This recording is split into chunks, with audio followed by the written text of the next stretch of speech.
नमस्ते। नयाँ जोगीले धेरै खरानी घस्छ भन्ने एउटा चाहिँ कहावत छ। त्यो जोगीको हकमा मात्रै होइन कि जहाँ पनि लागु हुन्छ। जो अधकल्चो हुन्छ, काँचो हुन्छ, नयाँ नयाँ हुन्छ, त्यसलाई बढी आडम्बर देखाउनु पर्ने अथवा आफूलाई बढी चाहिँ तपाईको प्रदर्शन गर्नुपर्ने हुन्छ, किन त्यो एउटा सामान्य प्रवृत्ति र त्यो काँचोपन हो। अहिले एसियामा जस्तो अमेरिकनहरूको रणनीति पछिल्लो कालमा आफ्नो पुरानो पंक्ति भत्कदै गएपछि उनीहरूले नयाँ नयाँ ठाउँ खोज्दै गइरहेका छन्।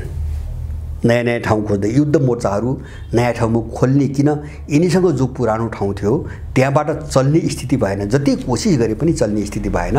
अब नयाँ ठाउँ खोज्दै यिनीहरू गएका छन्।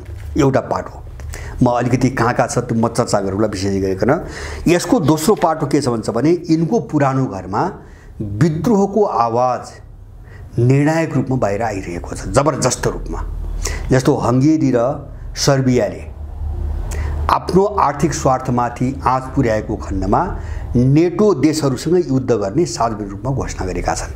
सर्बियाका राष्ट्रपति र हंगेरीका प्रधानमन्त्री दुवैको भनाइ भर्खरै आएको छ।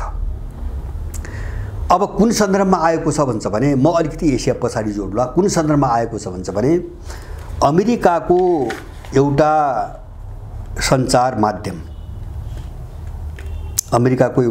सञ्चार माध्यमले भर्खरै केही दिन अगाडि एउटा चाहिँ सूचना बाहिर सार्वजनिक गर्यो। त्यो के गर्यो भन्छ भने RFE-RL, अब यसको पूरा रूप के हो मलाई थाहा छैन। यसले एउटा चाहिँ सूचना सार्वजनिक के गर्यो भन्छ भने नर्थ स्ट्रिम 2 मा अमेरिकी योजनामा जो बम ब्लास्ट गरियो पाइपलाइनमा र रुसबाट जर्मन हुँदै युरोपमा जो पठाइने ग्यास हो त्यसको बाटो अवरुद्ध गर्यो। त्यस्तै अर्को एउटा ठुलो पाइपलाइन छ, बाल्कन स्ट्रिम भन्छ त्यसलाई, बाल्कन स्ट्रिम भन्छ। त्यो रुसबाट सर्बिया, हंगेरी, बल्गेरिया हुँदै काला सागर भएर टर्की पुग्छ। त्यो ठुलो चाहिँ तपाईको पाइपलाइन हो र त्यसलाई पनि नष्ट गर्ने योजना बनिरहेको, जस्तो रुसी ग्यास निर्यातलाई ठप्पै पार्ने योजनामा अमेरिकनहरूले त्यो योजना अमेरिकन त नाम किटान गरेका छैन, त्यो योजना बनिरहेको एउटा सूचना सार्वजनिक गर्यो। जानकारीको नाममा सार्वजनिक गरिसकेपछि अब त्यो सम्भावना पनि छ हैन। त्यसले सर्बिया र हंगेरीको अर्थतन्त्र पुरै डुब्छ। किन मैले चाहिँ पाएको तथ्याङ्क अनुसार हंगेरीको झन्नै 80% ऊर्जा अर्थतन्त्र र सर्बियाको पनि झनै त्यस्तै र त्यत्तिकै ऊर्जामा निर्भर नभए पनि व्यापारिक कारोबारको हिसाबले त्योभन्दा धेरै महत्त्वपूर्ण टर्कीको निम्ति रुसी ऊर्जा हो, रुसी ग्यास हो। अब यसमाथि आक्रमण भयो भने हैन, सर्बियाका राष्ट्रपति भ्युसिक र हंगेरीका प्रधानमन्त्री भिक्टर ओर्बानले दुवैले लगातार सँगसँगै प्रतिबद्धता के देखाए भन्छ भने त्यो पाइपलाइनमाथि हमला भयो भने नेटोको देशसँग हामी युद्धको घोषणा गर्छौँ, हामी जर्मनी होइनौँ। जर्मनीलाई नराम्रोसँग व्यङ्ग्य गरेका छन् उनीहरूले। ओर्बानले भनेका छन् हामी जर्मनी होइनौँ, हामी जर्मन जस्तो नालायक होइनौँ हैन। त्यत्रो नर्थ स्ट्रिम 2 ग्यास लाइन नष्ट गर्दा हैन अमेरिका भन्न नसक्ने, विरोधै गर्न नसक्ने र अमेरिकाले जता घुमाएर त्यतै घुम्ने जर्मनी जस्तो हामी निकम्मा होइनौँ भन्ने शब्द पनि उनले प्रयोग गरेका छन्। र बिस्तारै मैले यो प्रसङ्ग किन महत्त्वपूर्ण देखेको भन्छ भने यो दिशातिर विश्व जान्छ। किन युक्रेन द्वन्द्व जति कठिन र जति जटिल हुँदै गएको छ, जति विस्फोटक बन्दै गएको छ, त्यसले निम्त्याउने जो क्षति हो नि, जस्तो एक अर्कामाथि पुर्याउने क्षति, त्यो चाहिँ विनाशकारी पनि हुँदै जान्छ। त्यही विनाशकारी बन्दै जाने प्रक्रियामा यो तेल पाइपलाइनमाथि हमला पनि हुन सक्छ हैन। एक त रुसको चाहिँ तपाईको निर्यात रोक्न पहिलो कुरा, दोस्रो कुरा अहिले सर्बिया, हंगेरी र टर्की यो तीनटै देश अमेरिकी रणनीतिको अनुकूल हिँडिरहेका छैनन्, बरु जबरजस्त विरोध गरिरहेका छन्। जस्तो हंगेरी पनि नेटोको सदस्य हो, टर्की त दोस्रो ठुलो सैन्य शक्ति हो नेटोको, तर अमेरिकन रणनीतिको विरुद्धमा जबरजस्त चाहिँ लडिरहेका छन्। जस्तो हंगेरी र सर्बियाले EU भित्र युक्रेनलाई दिने सहयोगमा भिटो प्रयोग गरिरहेको छ। र हिजो अस्ति मात्रैको समाचार हो, युरोपियन युनियनबाट जो 500 मिलियन जतिको लगभग 50 करोड जतिको जो चाहिँ आर्थिक सहयोगको प्याकेज थियो, त्यसमाथि हंगेरीले भिटो प्रयोग गर्यो हैन, पारित हुन दिएन। अब यो हेर्दाखेरि यिनलाई कसरी किनारा लगाउने भन्ने एउटा समस्या अमेरिकनलाई छ हैन। यिनलाई कसरी या त कज्याउने, जस्तो जर्मनीलाई पुरै गुलाम बनाइदियो नि आज हैन। बाहिर देख्दाखेरि कत्रो न चाहिँ तपाईको इच्छा शक्ति भएको स्वतन्त्र देश होला, मान्छेलाई ठुलो भ्रम थियो।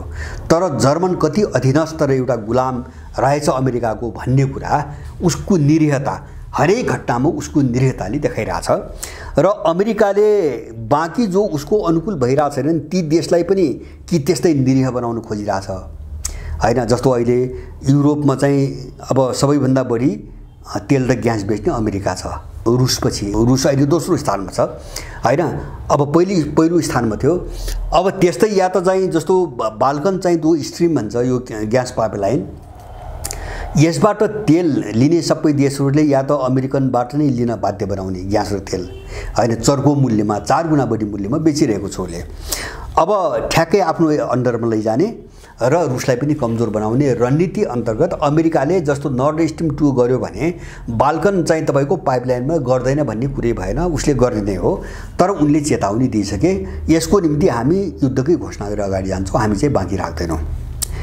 यो स्थिति नेटो भित्र यो स्थिति आइरहेको छ अहिले।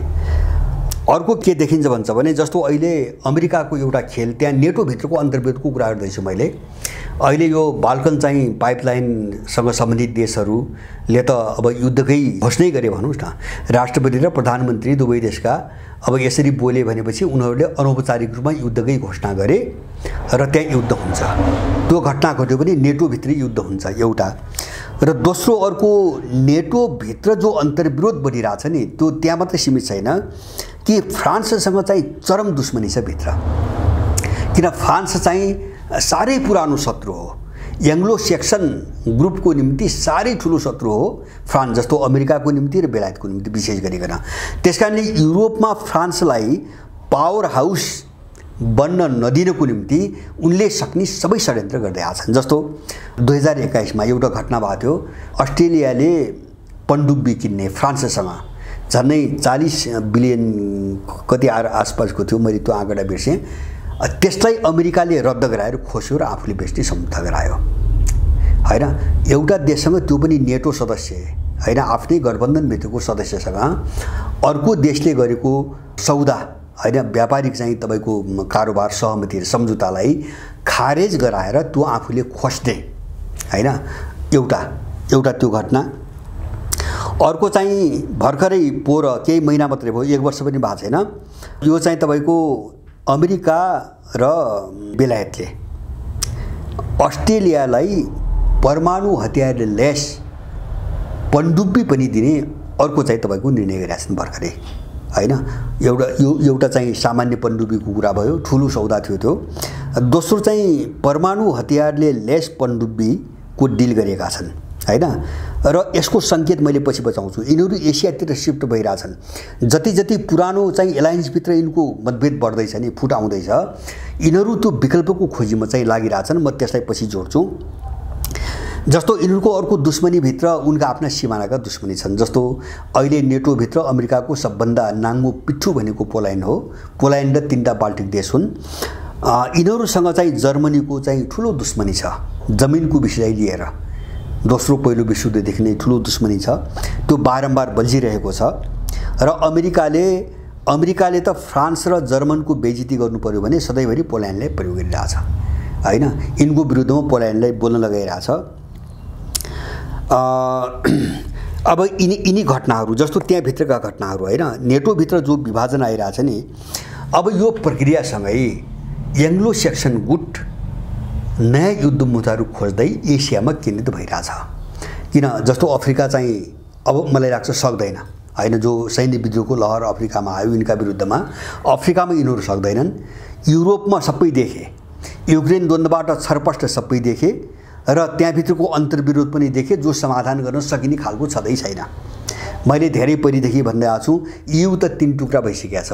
प्रो अमेरिकन जस्तो पोल्यान्ड र बाल्टिक देशहरू प्रो अमेरिकन लगायत केही देशहरू, एउटा प्रो रसियन जस्तो हंगेरी भयो अथवा चाहिँ सर्बिया लगायतका केही देशहरू, अर्को चाहिँ प्रो युरोपियन इन्टिग्रेसन, अर्को युरोपियन युनियनलाई एकीकरण गर्ने भन्ने एउटा धार छ जो जर्मनी र फ्रान्सले प्रतिनिधित्व गर्छन्। तर यो सबै सपना मात्रै हो, सपना मात्रै हो। त्यो समग्र युरोप, पूर्व र पश्चिम युरोप मिलाएर एउटै युरोप बनाउने कुनै आधार पनि छैन, सम्भावना पनि छैन। सभ्यता र संस्कृतिको कोणबाट पनि सम्भव छैन, राजनीतिक मूल्यहरूको कोणबाट पनि सम्भव छैन, भूराजनीतिक चाहिँ तपाईको दृष्टिकोणबाट पनि सम्भव छैन। त्यसकारणले अमेरिकनहरूले के बुझेका छन् भन्दाखेरि युरोपलाई सम्हाल्न सम्भव छैन हैन। एक दिन त्यो चकनाचुर हुन्छ युरोप र EU पनि सिद्धिन्छ, उनले बुझिसकेका छन्। तर त्यो खेलमा उनीहरू लागि पनि सकेका छन् हैन। मैले भने पोल्यान्डलाई प्रयोग गर्ने मात्रै हैन कि बेलायतले त 1 वर्ष अगाडि नै जब जोन्सन प्रधानमन्त्री हुँदाखेरि युक्रेन गए, त्यो बेला उनले राष्ट्रमण्डल, युरोपियन राष्ट्रमण्डलको प्रस्ताव राखेका छन्। EU होइन, EUबाट त बेलायत निस्क्यो। EU को सट्टामा त्यस्तै अर्को राष्ट्रमण्डल कमनवेल्थ, युरोपियन कमनवेल्थ बनाउने, यसमा आऊ भनेर जेलेन्स्कीलाई प्रस्तावै राखेका छन्। युरोपियनलाई कसरी, विशेष गरेर जर्मनी फ्रान्सलाई सिद्ध्याउने, एकदम कमजोर बनाइदिने, जर्मनीलाई पुरै आफ्नो अधीनमा राख्ने, उठ्नै नदिने, यो रणनीतिमा अमेरिकन र ब्रिटिसहरू घनीभूत ढङ्गले लागिरहेका छन् र यो सबैलाई थाहा छ हैन। यो सबैले चाहिँ तपाईको थाहा छ। अब यो थाहा भइसकेपछि यिनीहरू एसिया केन्द्रित भइरहेका छन् हैन। एसियामा युद्ध कसरी भड्काउने र त्यो नेटोको नाममा आफ्नो लगाम कसरी राख्ने भन्ने कुरामा यिनीहरू धेरै पहिलेदेखि काम गर्दै आइरहेका छन्, युक्रेन द्वन्द्वभन्दा अगाडि। यद्यपि त्यो बेला केही ठोस एजेन्डा थिए, जस्तो चीनलाई कसरी काबुमा राख्ने हैन, जस्तो उनीहरूले क्वाड बनाए, उनले इन्डो पेसिफिक रणनीति बने हैन, एउटा अवधारणामा चाहिँ चीनका वरिपरि जाने कुरा गरे, यस्ता चिज पहिलेदेखि थिए। अब युक्रेन द्वन्द्वपछि गुणात्मक रूपमा चाहिँ ठुलो उथलपहल आएको छ पूर्वी एसियामा, उथलपुथल आउँदैछ।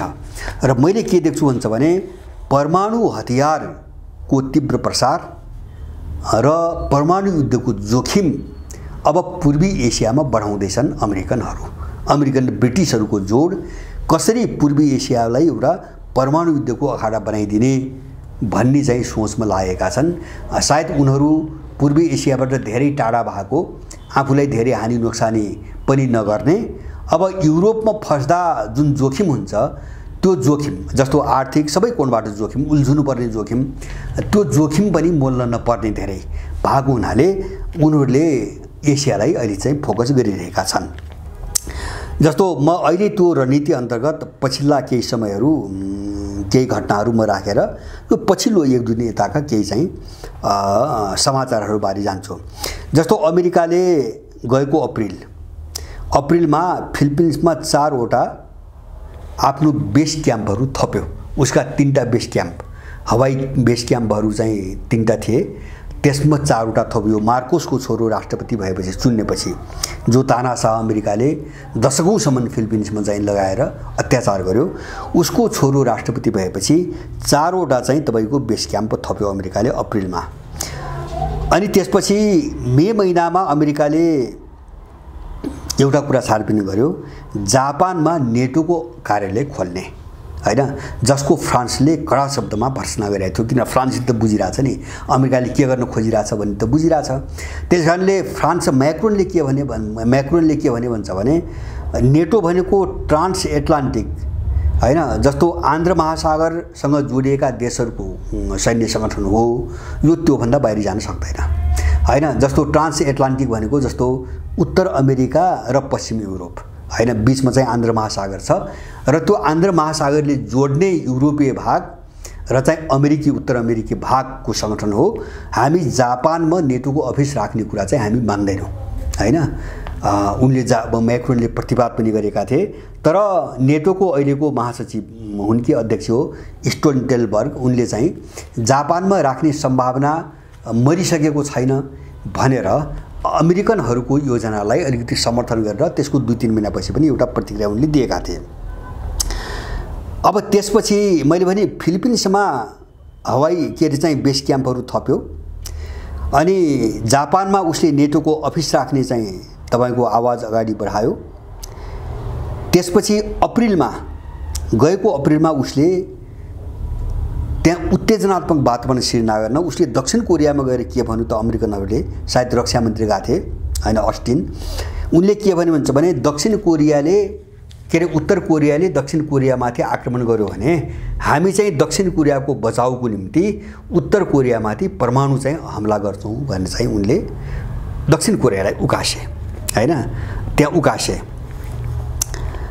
त्यसपछि दक्षिण कोरियालाई परमाणु हतियारको सौदाबाजीमा पनि एउटा सम्झौता, अब त्यो सौदाबाजी कुन स्तरको हो, प्राविधिक हो अथवा चाहिँ के हो, ठ्याक्कै चाहिँ दक्षिण कोरियाकै कन्ट्रोलमा हुने सौदाबाजी हो अथवा अमेरिकन लगामको सौदाबाजी हो, त्यो चीज बाहिर आएको छैन। तर दक्षिण कोरियासँग परमाणु हतियारको हैन सौदाबाजी गर्ने भने एउटा एग्रिमेन्ट, एउटा सहमति भइसकेको छ दक्षिण कोरियामा। त्यसपछि अहिले मैले अस्ट्रेलियालाई यो मार्चको घटना हो, यो मार्चको अमेरिका र बेलायत मिलेर हैन परमाणु हतियारले लेस पनडुब्बी बेच्ने निर्णय गरेका छन्। यो मार्चको समाचार हो चौथो।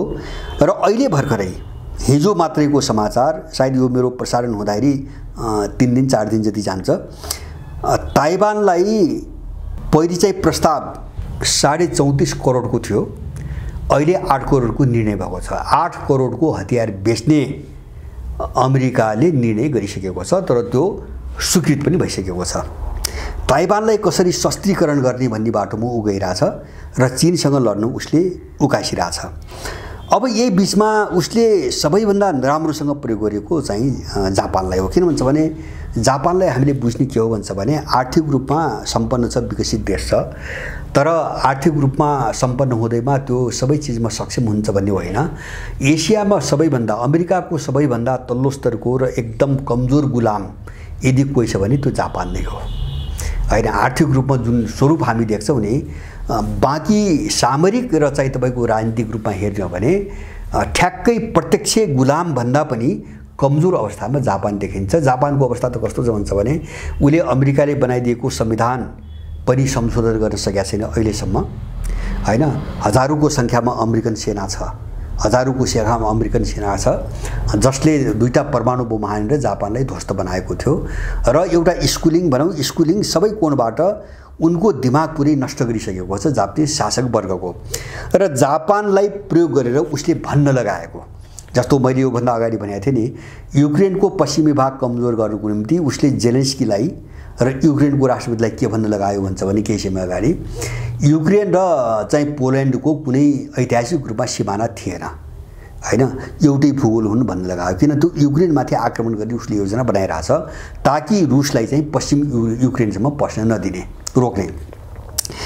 त्यस्तै चाहिँ जापानलाई प्रयोग गरिरहेछ त शस्त्रीकरण पूर्वी एसिया अथवा एसियामा चाहिँ परमाणु हतियारको जाल बिछ्याउनको निम्ति उले जापानलाई प्रयोग गरिरहेछ। जापानले अहिले भनौं उसको चाहिँ रक्षा मन्त्री हो हैन, सैन्य कमान्डरले अहिले भर्खरै यो 29 अगस्त हैन 3-4 दिन अगाडि एउटा कुरा के भने Japan needs nuclear weapons for defence. Japan अहिलेकै अवस्थामा जस्तो चीनसँग अथवा उत्तर कोरियासँगको लडाईँमा आफ्नो प्रतिरक्षा गर्न समर्थ छैन, हामी सक्दैनौं। त्यसकारणले हामीलाई आफ्नो प्रतिरक्षाको निम्ति परमाणु हतियार चाहिन्छ हैन, र त्यो हामीले लिनुपर्छ, त्यो अमेरिकाले भन्न लगाइरहेछ। किन मैले भने नि त्यहाँ त नेटोको अफिस राख्ने भन्ने त उसले पहिले भनिसकेको छ। र जापानलाई नै यसो भन्न लगाइसकेपछि अब फ्रान्स जस्ता देशलाई जवाब पनि भयो, त्यो अमेरिकाले जवाब दिनु परेन, जापानले आफै मागिरहेछ। र परमाणु हतियार जापानमा तपाईको अमेरिकाले लग्यो भने त्यसको सुरक्षाको प्रश्न आउँछ, नेटो त जानी नै भयो। त नेटोलाई विस्तार गर्नको निम्ति उसले परमाणु हतियार विस्तार गरिरहेछ। अब यही जापानले परमाणु हतियारको माग गरेपछि त्यही दिन अर्को एउटा खतरनाक भनौं हैन, परिणामको हिसाबले खतरनाक भनौं, एउटा समाचार सार्वजनिक भयो। उत्तर कोरियाले आफ्नो सामुद्रिक सेनामा ट्याक्टिकल न्युक्लियर वेपन, ट्याक्टिकल परमाणु हतियार चाहिँ आफ्नो सैन्य चाहिँ सेनामा सामेल गर्ने निर्णय चाहिँ सुनायो हैन। अहिलेसम्म उत्तर कोरियाको सामुद्रिक सेनामा चाहिँ परमाणु हतियार थिएन हैन। ट्याक्टिकल परमाणु हतियार भनेको एउटा विनाशकारी त हुन्छ तर एउटा निश्चित क्षेत्रभित्र त्यो व्यापक रूपमा फैलिँदैन हैन। 500 मिटर 1 किलोमिटर 2 किलोमिटर आदि इत्यादि ठुलो विनाशकारी हुँदैन। एउटा लिमिटेड एरियालाई चाहिँ तपाईको चाहिँ ध्वस्त पार्ने खालको एउटा हतियार हुन्छ, मिसाइल हुन्छ, त्यसलाई ट्याक्टिकल तपाईको हतियार भनिन्छ। त्यो हतियारलाई आफ्नो जलसेनामा राख्ने जोड्ने निर्णय उत्तर कोरियाले सुनायो। यो 19 अगस्तकै समाचार हो। अब यसले चाहिँ तपाईको कसरी युद्ध मोर्चाहरू चाहिँ तपाईको स्थानान्तरण भइरहेका छन् भन्ने कुरा देखाउँछ। एउटा कुरा युद्धका मोर्चाहरू कसरी स्थानान्तरण भइरहेछन् र सबैले थाहा त छ। जस्तो दक्षिण कोरियालाई पनि थाहा छ। जस्तो त्यसमा पनि अहिले भर्खरै उसले क्वाड पहिले बनायो, क्वाडलाई चलाउन सकेन। रसियनहरूको कारणले इन्डियन सक्रिय हुन सकेनन्, त्यसलाई मिलिटरी गठबन्धनको रूपमा अगाडि बढाउन सकेनन्। नसकेपछि उसले भर्खरै यही अगस्तको लास्टमा क्याम्प डेभिड, अमेरिकाको क्याम्प डेभिडमा जापान र दक्षिण कोरियालाई बोलाएर एउटा सुरक्षा बैठक गरेको छ र क्वाडको विकल्पमा अर्को एउटा संगठन बनाउन खोजिरहेछ हैन, उनलाई दुईटालाई प्रयोग गरेर। अब यी दुवैजनालाई थाहा छ हैन, अमेरिकाले हामीलाई युद्धमा फसाउन प्रयोग गर्न खोजिरहेछ, यिनी सबैले थाहा छ। र एउटा डराएको र दबेको स्वरमा चाहिँ दक्षिण कोरियाले त पटक पटक विरोध पनि गरेको छ। जस्तो उसले ताइवान र चीनका युद्ध भयो भने दक्षिण कोरिया यसमा सामेल हुन्न भनेर हैन, यो 3-4 महिना अगाडि त्यहाँको राष्ट्रपति पनि बोले हैन। ऊ आफ्नो बचाउको निम्ति पनि चाहिँ बोलिरहेछ। तर अमेरिकाले जसरी घिसारिरहेछ त्यहाँ बाध्य पनि भइरहेछ। कारण के भन्छ भने नवऔपनिवेशिकता, किन उनीहरू सार्वभौम छैनन्। जापान र दक्षिण कोरिया सार्वभौम देश होइनन्, उनीहरू अमेरिकाका नवऔपनिवेशिक गुलाम देशहरू छन्। किन राजनीतिक र सामरिक क्षेत्र चाहिँ अमेरिकाले चलाउँछ। जस्तो उनका संविधान कानुनदेखि लिएर उनको सुरक्षा जति अवधारणा आउने, जस्तो पोर पनि 1 वर्ष पनि भएको छैन। दक्षिण कोरियाले एउटा समाचार आयो, दक्षिण कोरियाले चाहिँ तपाईको परमाणु हतियार बनाउने दिशामा सोचिरहेको भन्ने समाचार आयो र त्यो समाचार आउने बित्तिकै अमेरिकाले बडो कठोरतापूर्वक त्यसको चाहिँ खण्डन गरेर जवाब दियो। दक्षिण कोरियाले यस्तो सपना देख्दैन देखोस्, आफै परमाणु हतियार बनाउने सपना दक्षिण कोरियाले देख्दैन देखोस्। त अमेरिकाले के भनिरहेको थियो भन्छ भने उसको भूमिमा आफ्नो कन्ट्रोलमा रहेको चाहिँ परमाणु हतियार लगेर राख्न अमेरिका तयार, तर जापान अथवा दक्षिण कोरियाले आफै बनाउने र आफै कन्ट्रोल गर्ने कुनै पनि हतियार बनाउन चाहिँ तपाईको अमेरिका नमान्ने। किन ऊ कहाँ डराइरहन्छ त भन्छ भने उनले आफ्नै बनायो भने त मेरो यो चाहिँ लगाम हुन्छ नि, यो त सिद्धिन सक्छ भोलि हैन। जस्तो अमेरिकामाथि निर्भर रहेर उनले आफ्नो सुरक्षा सोच्नुपर्ने जो समस्या छ नि, यसको त अन्त्य हुन्छ।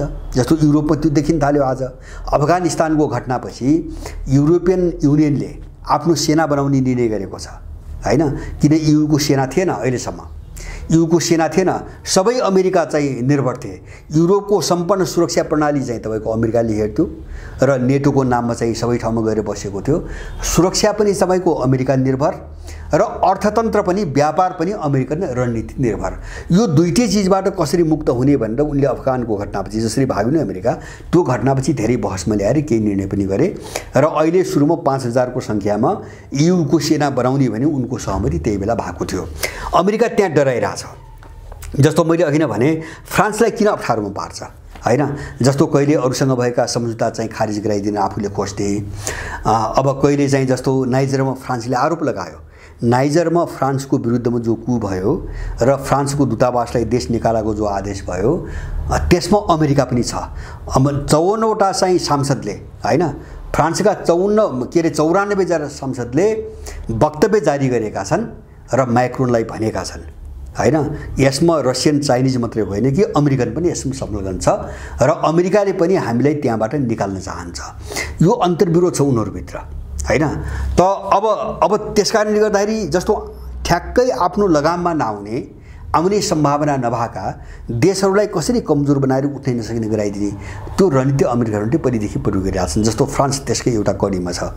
जस्तो तुर्की त्यही चाहिँ तपाईको परिधिभित्र पर्छ, अमेरिकनहरूको त्यही रणनीतिभित्र पर्छ, तुर्की पनि पर्छ। जस्तो युसँग सम्बन्ध बिगार्न सायद मलाई लाग्छ त्यो युमा पस्न खोजिरहेछ तुर्की पहिलेदेखि त्यो दिशामा उसको बाटै बन्द गर्नुको निम्ति उसले जस्तो स्विडेन डेनमार्कमा पटक पटक चाहिँ तपाईँको के अरे चाहिँ कुरान जलाउने जो काम गराउँछ नि त्यो अमेरिकाकै काम हो किन त्यो युसँग सम्बन्ध बिगार्दिने र यु प्रवेश बन्द गरिदिने के यु बलिनु नहोस् भन्ने छ हैन यु ठ्याक्कै आफूले कजाउन सक्ने हैन एउटा माध्यम मात्रै रहोस् योभन्दा बलियो नहोस् भन्ने छ अमेरिकाको यो खेललाई सबैले निगरानी चाहिँ गरिरहेका छन् बुझिरहेका छन् र मैले अघि नै भने जस्तो अहिले एउटा निमित्त कारण चाहिँ भेटाइसकेपछि युक्रेन द्वन्द्वपछि हैन रसियाको पुनरोदय र चीनको एउटा आर्थिक महाशक्तिको रूपमा उदय भइसकेपछि एउटा ठाउँ पाएपछि जस्तो अफ्रिकाभरि पश्चिमाहरूको विरुद्धमा जो विद्रोहको लहर चल्यो त्यो युरोपियन युनियनभित्र कुनै पनि बेला भड्किन सक्छ आगोको मुस्लो चाहिँ फैलिन सक्ने सम्भावना छ त्यसकारण अमेरिकनहरू विकल्प खोजिरहेका छन् हैन जस्तो आफ्नो चाहिँ शक्ति एउटा हातमा चाहिँ एउटा शक्ति राखिराख्ने विकल्प खोजिरहेका छन् र त्यो विकल्पको रूपमा उनले एसियालाई त्यो चाहिँ जस्तो चीन विरोधको हवा खडा गरेर उनले आफ्नो सम्पूर्ण मिलिटरी शक्ति एसियाका देशहरूको वरिपरि ल्याएर कसरी कमान्ड गर्ने भन्ने जो योजना छ त्यो योजना अनुसार अहिले विशेष गरिकन हैन जस्तो अमेरिकनहरूको त चरित्र हो इतिहास हो जस्तो युक्रेन युद्ध पनि त्यही कारणले आएको उनकै कारणले आएको अरु कारण केही पनि छैन ठ्याक्कै रुस युक्रेन द्वन्द्वमा यिनले योभन्दा अगाडि जे काम गरे नि सोभियत संघको विघटनपछि अहिले चाहिँ पूर्वी एसियामा ठ्याक्कै यिनको भूमिका त्यही छ कसरी त्यहाँ युद्ध भड्काइदिने भन्ने कोसिसमा गइरहेका छन् त्यसकारणले गर्दाखेरि होला उनलाई आशा हुने त एउटा कुरा बेग्लै भयो तर मलाई के लाग्छ भन्छ भने यो अमेरिकन चरित्र यो बर्बरता जो चाहिँ उनीहरूले देखाइरहेछन् अहिलेसम्म पनि काहीँ शान्तिको पहल छैन कोही मिलुन् भन्ने शब्द यिनले कहिले पनि उच्चारण गर्दैनन् हैन आफूसँग भएका कसैका अन्तर्विरोधहरू हल हुने प्रयास यिनले कहिले पनि गर्दैनन् जहाँ पनि विध्वंस किन विध्वंसमा मात्रै आफ्नो जीवन देख्छन् यिनीहरू जहाँ बर्बादी छैन त्यहाँ अमेरिका छैन बस यिनको यो रगत हो अमेरिकनहरूको रगत त्यसले गर्दाखेरि यिनले प्रयास गर्ने त एउटा कुरा हो तर मलाई त्योभन्दा बढी के लाग्छ भन्छ भने अमेरिकनहरूको सम्पूर्ण विनाशको चाहिँ दिन धेरै नजिक आइसकेको म बुझ्छु हैन किन भन्छ भने जस्तो दक्षिण कोरिया जापान अधिकतम अस्ट्रेलिया त केही पनि छैन सैन्य शक्तिको हिसाबले केही पनि छैन अब 2-4 वटा चाहिँ परमाणु पनडुब्बी अस्ट्रेलियामा तैनात गरेर उनले गर्ने के हैन त्यस्ता पनडुब्बी चाहिँ झनै 80 को संख्यामा चीनसँगै छन् हैन लगभग 70-75 को संख्यामा रुससँगै छन् उत्तर कोरियासँग त्यस्तै छन् त्यसकारणले दक्षिण कोरियामा जापानमा वा अस्ट्रेलियामा हैन अब केही पनडुब्बी केही मिसाइल केही परमाणु बम राखेर उले जित्न सक्ने पनि होइन तिनी देश त्यस्ता कमजोर पनि होइनन् तर अमेरिकनहरुमा एउटा कुण्ठा विक्षिप्तता एउटा पागलपन भनौं दिमागले कामै गर्दैन किन भन्छ भने उनीहरुले आफूलाई चक्रवर्ती साम्राज्यवादी सम्राट ठान्थे त्यसमा जुन आँच आयो त्यसलाई कुनै पनि रूपमा बेहोर्न सकिरहेका छैनन् उनीहरु विक्षिप्त छन् त्यो विक्षिप्तता को एउटा विस्फोट भइराछ उनको हिंसक प्रवृत्तिका रूपमा विस्फोट भइराछ र त्यस्तो चीजले एसियामा नोक्सानी चाहिँ पुर्याउन सक्छ हैन केही गर्नै नसक्ने होइन नोक्सानी चाहिँ पुर्याउन सक्छ जस्तो यस्ता खालका पिट्ठु टट्टु अथवा होला नेपालमा हामी देख्छौं नि ठ्याक्कै उनको कर्मचारीका रूपमा काम गरिरहेका क्रिमिनलहरू जघन्य अपराधीहरू चाहिँ सत्तामा छन् यस्तै कुनै देशमा केही मान्छे होलान् उनको हातमा चाहिँ सत्ता पर्यो भने उनीहरु आफ्नो मिसनमा सफल हुन पनि सक्छन् जसरी युक्रेनमा सफल भए त्यसले चाहिँ तपाईको एसियामा एउटा ठूलो युद्ध र रक्तपात र नोक्सानीको स्थिति ल्याउन सक्छ त्यो सम्भावना एकदम प्रबल हुँदै गएको छ किनभने पछिल्लो कालमा एउटा बहाना बनाएर नीतिगत बहाना जस्तो युक्रेनमा रुससँग नसक्ने भएपछि हाम्रो रणनीतिक खतरा र मुख्य दुश्मन चीन हो रुस होइन भन्ने एउटा नीतिको चाहिँ जामा लगाउँदै हैन अब अर्को मुकुण्ड तयार पारेर उनीहरु एसियातिर शिफ्ट हुन खोजेको अहिले होइन धेरै पहिले हो हैन 5-7 महिना अगाडिदेखि नै हो र उनको यो रणनीति पनि हो अब एसिया केन्द्रित हुनुपर्छ भन्ने रणनीति पनि हो यसले एसियामा जोखिम बढ्दै गइराछ उनले कोसिस अन्त गरे सकिरहेका छैनन् जस्तो पाकिस्तानमा कु गराए तर भने अनुसार चाहिँ अब सम्भव भएन हैन अब इन्डियामा क्वाडको नाममा इन्डियालाई नै थलो बनाउन सके त्यो पनि सम्भव थिएन चीनको सिमानाको वरिपरि इनले जति कोसिस गरे इनले सोचे अनुसार सफलता प्राप्त नगरेपछि अहिले यिनीहरु पूर्वी एसिया केन्द्रित छन् पूर्वी एसिया भनेको यिनको दक्षिण कोरिया र जापान हो हैन र अस्ट्रेलिया हो अलिकति टाढा पर्छ यो तीन देश भन्दा अर्को देश मैले सम्भावना देख्दिनँ। र अहिले दक्षिण चीन सागरमा जो विवाद छ चीनसँग अरू देशको, त्यही नाममा अधिकतम रूपमा फिलिपिन्सलाई प्रयोग गर्न खोजेको छ अहिले अमेरिकाले, होइन? किन ऊ चाहिँ अहिलेको राष्ट्रपति मार्कोसको छोरो हो, जो दशकौँसम्म एउटा अमेरिकन आडमा फासिस्ट सत्ता चलायो, होइन? फिलिपिन्समा लाखौँ मान्छेहरू मार्यो, मार्कोसको छोरो हो र उसलाई प्रयोग गर्न सक्ने अलिकति सम्भावना छ। र नेपालको भूराजनीति पनि त्यही हो, अमेरिकनहरूको भूराजनीति। यद्यपि अब जो पूर्वी चाहिँ तपाईँको एसियाको हामीले छलफल गर्छौँ, प्रकृति फरक छ नेपालमा, होइन? त्यसको स्वरूप अलिकति फरक छ, तर रणनीति सेम त्यही हो, होइन? पूर्वी एसियामा अमेरिकाले जे गरिरहेछ नेपालमा उसले गर्न खोजेको त्यही हो। हामी यो सबै चिजप्रति अलिकति होसियार भएर जाने र यिनका नीतिहरू कसरी चाहिँ सिफ्ट भइरहेका छन्, होइन?